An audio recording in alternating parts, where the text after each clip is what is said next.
अगर आपको भी लगता है कि महीना ख़त्म होने से पहले ही पैसे ख़त्म हो जाते हैं या आप भी बचत करना चाहती हैं पर समझ नहीं आती कि कैसे करें, तो आज का मेरा ये व्लॉग बिल्कुल आपके लिए है। आज मैं आपके साथ शेयर करूंगी किचन और घर को मैनेज करने के वो आसान और प्रैक्टिकल तरीके जो मैं खुद भी करती हूँ, मैंने खुद भी आजमाए हैं, जिनसे आप हर महीने आराम से एक मुनासिब रकम बचा सकती हैं।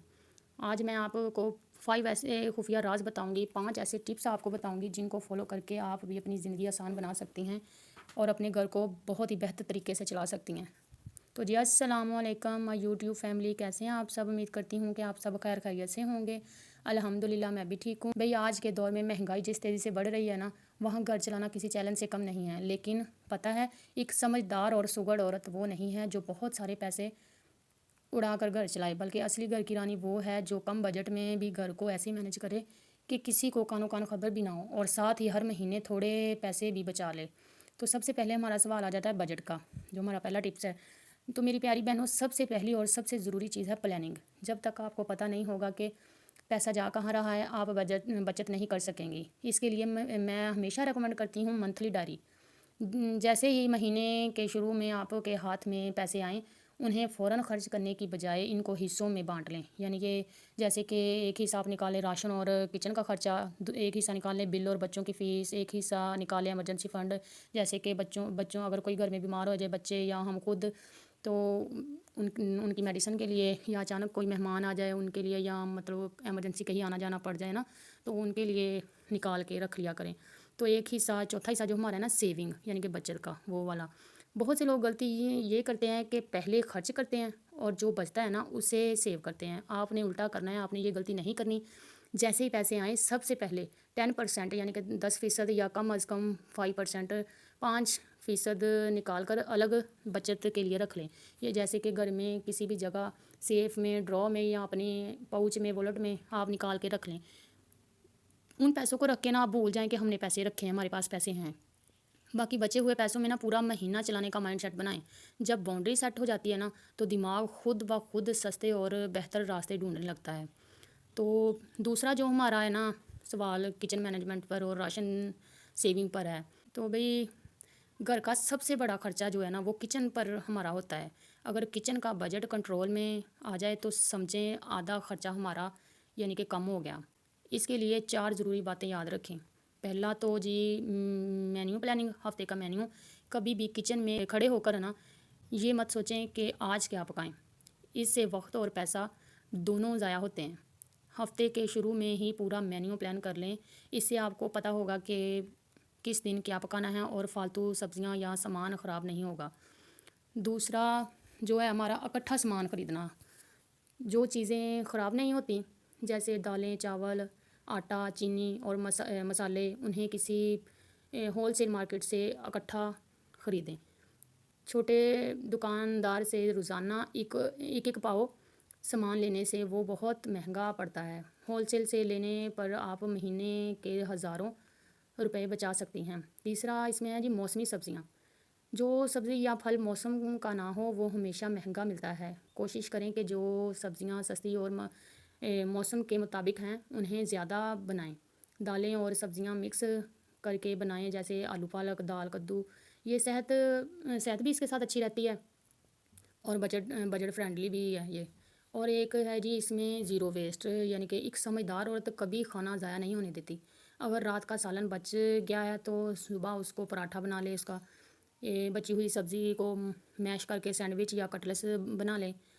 ड्राई ब्रेड के कॉर्नर, अगर ब्रेड हमारा सूख जाए तो उसके कॉर्नर उतार के उसके ब्रेड कम क्रम बना लें। तो यकीन करें इससे किचन की बरकत बढ़ती है। तो जी भाई, तीसरा जो हमारा सवाल है घर के फजूल खर्चों पर काबू पाना। तो किचन के बाद बारी आती है भाई घर के बाकी खर्चों की। यहाँ हम छोटी छोटी लापरवाहियों से बहुत पैसा ज़ाया कर देते हैं। उन्हें कैसे बचाएं? बिजली का स्मार्ट इस्तेमाल, यानी कि जब कमरे में कोई ना हो तो वह पंखा और लाइट बंद करने की आदत डालें। दिन के वक्त पर्दे खोल कर रखें ताकि नेचुरल रोशनी आए, फालतू लाइट्स ना जलानी पड़े। बच्चों के खर्चे, तो जी बच्चों को बाहर की चिप्स, कुरकुरे और कोल्ड ड्रिंक्स दिलाने की बजाय घर पर फ्राइज़, पॉपकॉर्न या घर का बना जूस दें। ये उनकी सेहत के लिए भी बेहतर है और आपकी पॉकेट के लिए भी। DIY क्लीनर यानी कि घर के ना साफ़ करने वाले जो लिक्विड होते हैं ना, क्लीनर वगैरह, बाहर से महंगे फ्लोर क्लीनर या ग्लास क्लीनर लेने की बजाय ना आप कोशिश किया करें, जो मैं बनाती हूँ ना, मैं सिरका यानी कि विनेगर, बेकिंग सोडा है जिसे मीठा सोडा बोलते हैं, और पानी, इन तीनों चीज़ों को मिलाकर है ना खुद क्लीनर मैं घर पर बनाती हूँ। तो ये बेहतरीन सफाई करता है और इससे ना जरासीम भी मर जाते हैं। तो आप इतने महंगे भी बाहर से वो क्लीनर वगैरह लेने जाएँ तो बहुत महंगे पड़ते हैं हमें। तो कोशिश किया करें ऐसे छोटी छोटी चीज़ों पर ना बचत की आदत डालें। तो जो फिर भी हमारी जो चौथा है ना, छोटी बचत से बड़ी सेविंग कैसे करें, चौथा हमारा सवाल जो है। अब आप सोचेंगे कि ना कि हमने पैसे तो बचा लिए पर ये तो बहुत थोड़े हैं, इनका क्या करें। मेरी प्यारी बहनों, दरिया हमेशा कतरे कतरे से मिलकर बनता है। छोटी बचत को कभी कमज़ोर मत समझना। जब आप रोज़ाना ये हर हफ्ते थोड़े थोड़े पैसे बचा कर रखेंगी ना, इसको आप थोड़े थोड़े बचा कर रखा करेंगी तो साल के आखिर में ये एक बड़ी रकम बन चुकी होगी। इन पैसों को मज़ीद बढ़ाने की कुछ तरीके ये भी हैं कि अगर आप के पास कोई भरोसेमंद ख़वातीन है तो छोटी सी कमेटी शुरू कर लें। इससे आपकी हर महीने बचत करने की मजबूरी बन जाती है और आखिर में एक साथ बड़ी रकम मिल जाती है जिससे आप कोई ज़रूरी काम कर सकती हैं। अगर कमेटी भी नहीं डालना चाहती तो आप थोड़े थोड़े ऐसे पैसे बचा लिया करें, तो महीने के आखिर में बहुत फ़ायदा देती हैं ये हमें। जब आपके पास थोड़े पैसे जमा हो जाए ना, तो उन्हें ना कैश रखने की बजाय ना आप कोई ना कोई घर की चीज़ या बच्चों के लिए या अपने लिए कुछ ना ख़रीद लिया करें। तो पाँचवा हमारा सवाल है भाई, घर चलाना और बचत करना कोई कंजूसी नहीं है, बल्कि ये एक सलीका एक आर्ट है।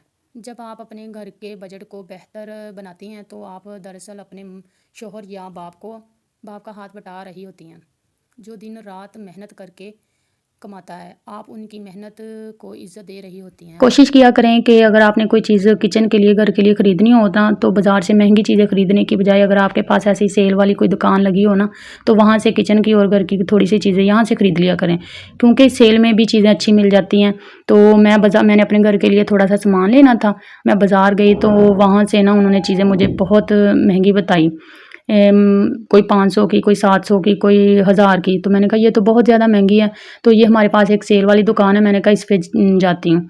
तो इधर मैं गई, ये पहले छोटी दुकान थी, अब इन्होंने बड़ी बना लिया। इसमें ना बहुत ज़्यादा बर्तन थे, बहुत ज़्यादा चीज़ें आई हुई थी। तो यहाँ एक 100 रुपीज़ वाली भी सेल है, एक 100 रुपये वाली, 280 वाली सेल भी है, 280 रुपये वाली, 380 वाली भी सेल है, यानी कि 380 रुपये वाली। तो जिस सेल से ना, मतलब 100 रुपये वाली में, 280 रुपये वाली में, जिस सेल से भी आपको जो भी चीज़ क्वालिटी में अच्छी मिल जाए ना, वहाँ से आप ले लिया करें। तो मुझे भी ना, मैंने भी जिस चीज़ की क्वालिटी मुझे 100 वाली सेल में अच्छी लगी, मैंने वहाँ से ख़रीद ली। जिस चीज़ की क्वालिटी मुझे 280 रुपये वाली सेल में से अच्छी लगी, मैंने वहाँ से ख़रीद लिया। ऐसे ना मिक्स एंड मैच करके ना मैंने चीज़ें ख़रीद ली। तो आप भी कोशिश किया करें कि जहाँ से भी बचत हो, हमें बचत करनी चाहिए। ये छोटी छोटी बचत ही ना हमें बहुत फ़ायदा देती है, हमारे लिए बहुत फ़ायदेमंद साबित होती है। तो मैं घर आ गई थी भाई, तो घर आके ये मेरे पास ना कल वाला सालन बचा हुआ था चिकन का, आपने देखा है 4-5 बोटियाँ ही थी सिर्फ। तो मैंने कहा इसको वेस्ट क्यों करूँ, इसको ज़ाया क्यों करना, तो इसको इस्तेमाल करके ना अगले दिन का मैं खाना बना लेती हूँ। तो ये देख लें, मैंने ना मूंग मसूर की दाल ली, तो उसको मैंने साफ़ किया, अच्छे से वॉश किया। तो मैंने ना चिकन के सालन में ना इस दाल को डाल दिया। फिर मैंने इसमें हल्दी, नमक, मिर्च, क्योंकि भी हल्दी, नमक, मिर्च जो ये अब तो डालना ही पड़ना था, क्योंकि चिकन का सालन कम था, उसमें तो मिर्च नमक कम था। उस हिसाब से सालन के हिसाब से दाल ज़्यादा थी तो वो कम होना था, इसलिए मैंने नमक, मिर्च, हल्दी वगैरह और डाल दिया। फिर लहसुन अदरक का पेस्ट डाला, हरी मिर्च का पेस्ट डाला। तो ना मैंने पानी डाल के ना इसको पकने के लिए रख दिया। तो आप भी कोशिश किया करें, अगर आपके पास ऐसे बचा हुआ खाना है तो उसको वेस्ट ना किया करें, इसको ऐसे इस्तेमाल में ला के ना आप अगले दिन का खाना बना लिया करें। तो ऐसे हमारे किचन की चीज़ों में, ऐसे हमारे रिज़्क़ में अल्लाह पाक बरकत डाल देते हैं। तो ये देखें, ये पक रही है, ये बहुत ही मज़े की बनी थी। आप चाहे तो चने की दाल भी इसमें डाल के ऐसे इस्तेमाल कर सकते हैं, अगर आपके पास भी कोई चिकन का सालन बच गया हो तो। मैंने तो मूंग मसूर की दाल डाली है। तो फिर मैंने ना दोरी डंडे वाला जो डंडा होता है ना, मैंने उसके साथ इसको अच्छे से घोल लिया, इसको अच्छे से ना मैश कर लिया। बहुत मज़े की ये बन गई थी, ऐसे हलीम के जैसा इसका जायका आ रहा था। अब मैंने इसमें थोड़ा सा ऑयल भी डाल दिया, तो ये बहुत मज़े की बन गई थी। जो चिकन था ना, जब डंडे के साथ मैंने इसको मैश किया ना, तो इसका ये रेशे रेशे बन गए थे छोटे छोटे। तो बहुत ही मज़े की ये दाल बनी थी। आप भी ऐसे बचे हुए सालन को इस्तेमाल कर